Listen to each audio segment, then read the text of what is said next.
The 16th century British writer John Hayward wisely said, "There are none so blind as those who will not see." The gospel account we have just heard is about the man blind, not simply an account of physical blindness and the recovery of eyesight. The real cure has to do with spiritual blindness. The truth is that we do not necessarily see at all well when it comes to both seeing God and seeing other people. Beyond that, there is the matter of seeing and paying attention to the deeper realities hidden within people and events that we encounter during our daily lives. Because today's gospel reading is about spiritual blindness, let us take a few minutes and look at the answers at some important questions related to this type of blindness, including, what are we looking at? What are we looking at that we should not be looking at? And finally, and what should we be looking at? Let's go to the first question. What are we looking at? The things that we pay attention to. Each day there are so many things that cry out for our attention.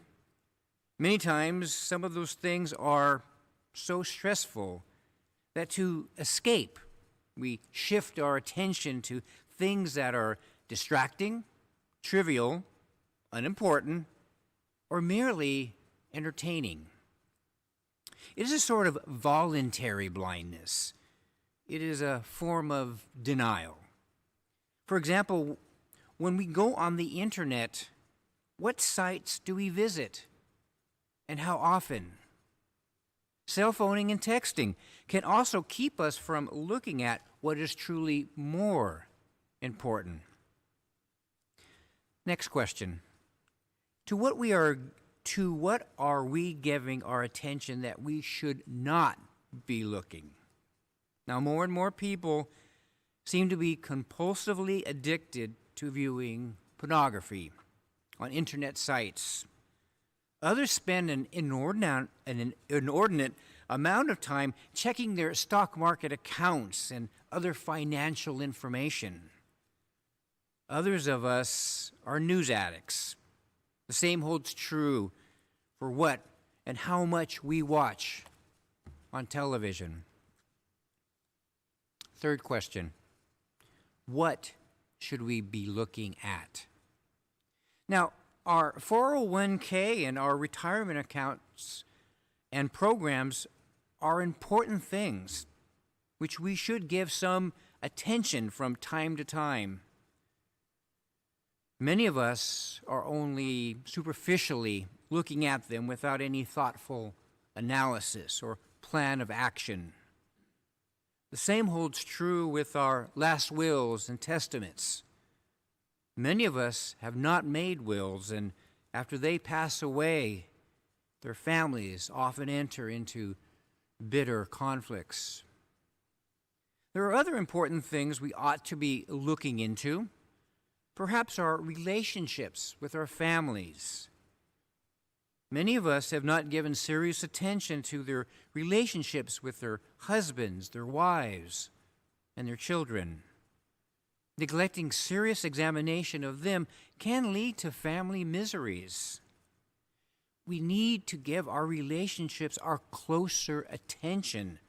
Otherwise, they can be taken for granted. The most important thing we need to look at is our relationship with God. It goes without saying that a lot of unhappiness is found in the lives of those who simply set God aside.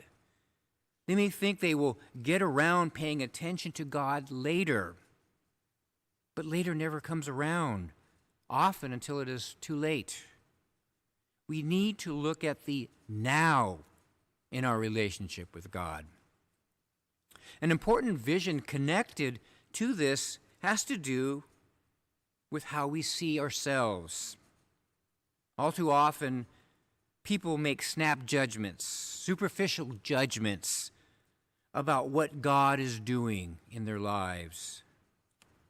At a shallow level, they simply assume they know what God is doing. They have false expectations of what God is doing because they have not seriously prayed over the matter. They have not made a discernment based on some contemplation and meditation that gives them a vision of God and His work throughout both human history and what He has been doing throughout their lives. As revealed in today's first reading, we need to see as God sees. And the secret to this inner vision is found in prayer, in spending time with God. If we take this route, we will likely encounter some wonderful surprises. We will begin to see beauty in others, a beauty that others and we ourselves often miss because we have eyes to see but do not really see. In spending some quiet time alone with God, we will see God's gifts in our life. Now, as Father mentioned, Lent is now half over.